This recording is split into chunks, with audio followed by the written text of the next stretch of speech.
Good morning, all of you. How are you? I hope you all will be fine. This is Avinash Manikpuri and welcome to my YouTube classes. And now, आज का जो हमारा discussion है वो है class 6 history का chapter number 5 kingdoms, kings and an early republic. ठीक है, देखिए सबसे पहले किंगडम का मतलब आपको मालूम है कि राजधानियाँ होती हैं, राज्य होते हैं। किंग्स का मतलब आपको पता है राजा होता है। ठीक है, सबसे बड़ी प्रॉब्लम यहाँ पर रिपब्लिक की है कि रिपब्लिक क्या होता है। तो इस रिपब्लिक का मतलब होता है गणतंत्र। ठीक है, गणतंत्र या लोकतंत्र, इसको आप आज की लैंग्वेज में डेमोक्रेसीज बोलते हैं। ठीक है, ये ईयरलियर समय की है जब राजाओं का शासन हुआ करता था। तो राजा कौन होते थे? उस समय मोनार्की चलती थी और राजा का बेटा ही राजा बनता था। लेकिन उस समय भी कुछ लोगों ने कुछ रिवॉल्ट क्रिएट किए। ठीक है, और वहाँ पर भी रिपब्लिक को स्टेबल किया गया। उसी के बारे में यहाँ पर डिस्कशन है कि देखिए सबसे पहले यहाँ पर इलेक्शन डे के बारे में लिखा हुआ है। इस पैराग्राफ पर देखेंगे जहाँ पर लिखा है कि Shankaran walk up to see his grandparents will ready to go and vote. कि शंकरन क्या देखता है कि उठने के बाद कि उसके जो ग्रैंड फादर्स हैं, ग्रैंड पेरेंट्स हैं, यानी दादा और दादी हैं, वो वोट के लिए जाते हैं। And they wanted to be first to reach the polling booth, और वो चाहते हैं कि सबसे पहले पोलिंग बूथ पर पहुंचें। Why Shankaran wanted to know were they so excited. शंकरन ये जानना चाहता है कि वो एक्साइटेड क्यों हैं। Somewhat impatiently his grandfather explained we can choose our own ruler today। ठीक है, तो उसके जो ग्रैंड पेरेंट्स हैं वो क्या बोलते हैं कि आज हम अपना रूलर चुनने वाले हैं, यानी अपना शासक चुनने वाले हैं। ठीक है, फिर आप देखेंगे नीचे how some man become rulers, कि कोई व्यक्ति कैसे रूलर बनता है, यानी शासन करने वाला बनता है। तो उसी के बारे में यहाँ पर पैराग्राफ में देखेंगे कि choosing leaders or rulers by voting is something that has become common during the last 50 years or so. कि लास्ट 50 सालों से यदि हम देखें तो हम अपने रूलर्स को बाय वोटिंग यानी थ्रू वोट देकर चुनते हैं। How did man become rulers in the past. तो उन्होंने बोला कि पास्ट में कोई व्यक्ति रूलर कैसे बनता रहा होगा उस समय जब वोटिंग्स नहीं होती थी। तो यहाँ लिखा कि some of the rajas were read about in chapter, कि कुछ राजास के बारे में हम चैप्टर 4 में डिस्कस कर लिए हैं। वर प्रॉब्ली चूजन बाय द जन का मतलब होता है लोग या पीपल। जहाँ पर आगे लिखा कि पीपल, कि उस समय कुछ राजा जो थे वो लोगों के द्वारा, पीपल्स के द्वारा चुने जाते थे। But around 3000 year ago we find some changes taking place in the ways in which rajas were chosen. Some man now become recognize as rajas by performing very big sacrifices. ठीक है, सेक्रीफाइसेस का मतलब यहाँ पर यज्ञ से है। ठीक है, कि कोई यज्ञ होता था, कोई जो राजा होता था वो यज्ञ कराता था।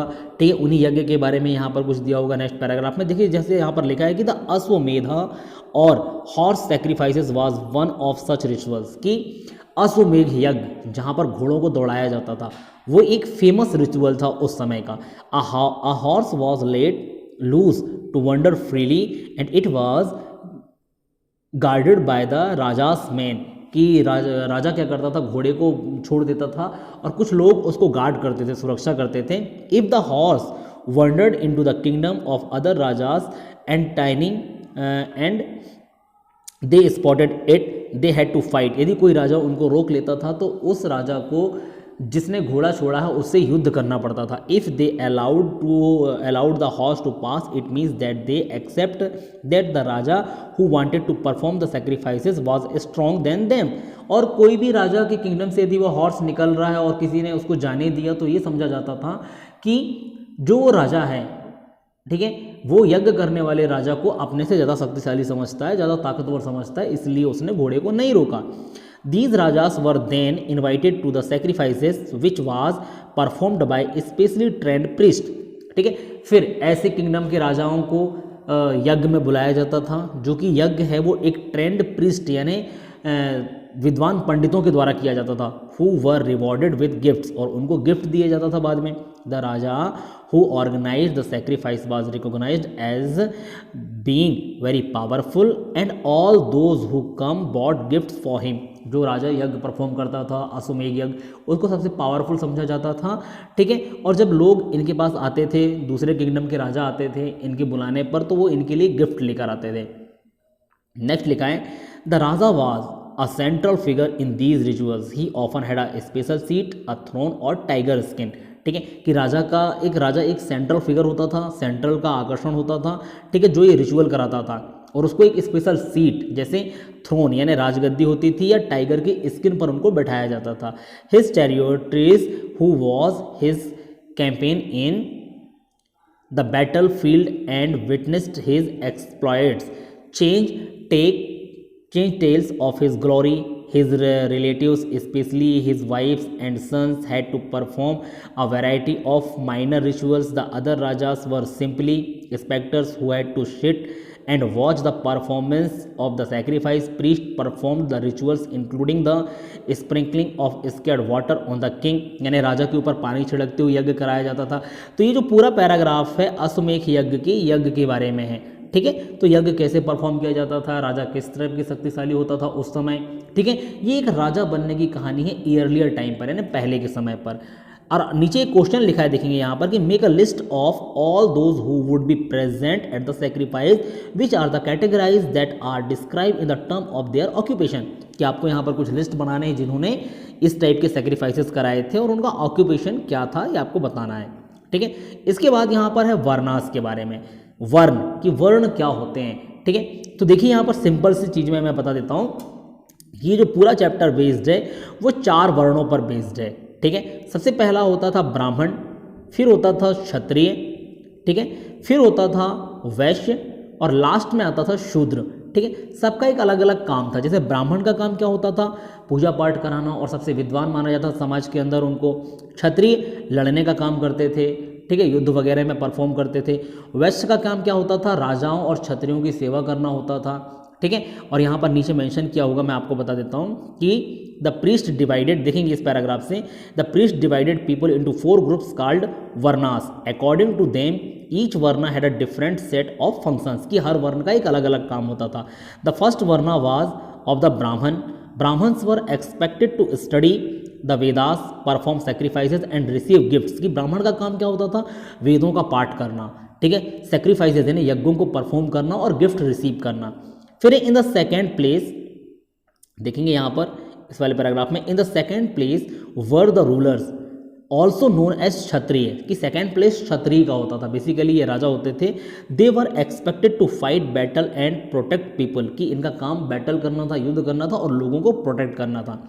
थर्ड वर द वैश्य और वैश्य, कि थर्ड जो होते थे वो वैश्य कहलाते थे और उनका काम क्या होता था, they were expected to be farmers, herders, traders, ये क्या होते थे, बेसिकली किसान होते थे।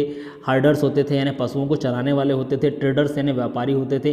Both the Kshatriya and Vysya could perform sacrifices, कि क्षत्रिय और वैश्यों को सेक्रीफाइसेस परफॉर्म करने का राइट्स था, यानी ये सेक्रीफाइसेस यानी यज्ञ परफॉर्म कर सकते थे। फिर देखिए लास्ट वर्ण के बारे में यहाँ पर लिखा है कि last were the Shudra who had to serve the other 3 groups and could not perform any rituals, कि लास्ट वर्ण जो था वो शूद्र कहलाता था और उनका काम क्या होता था कि तीनों वर्ण जो ऊपर के हैं ब्राह्मण, क्षत्रिय एंड वैश्य, उनकी सेवा करना था, लेकिन इनको किसी भी रीति या रिचुअल्स में परफॉर्म करने का कोई भी अधिकार नहीं था, ठीक है।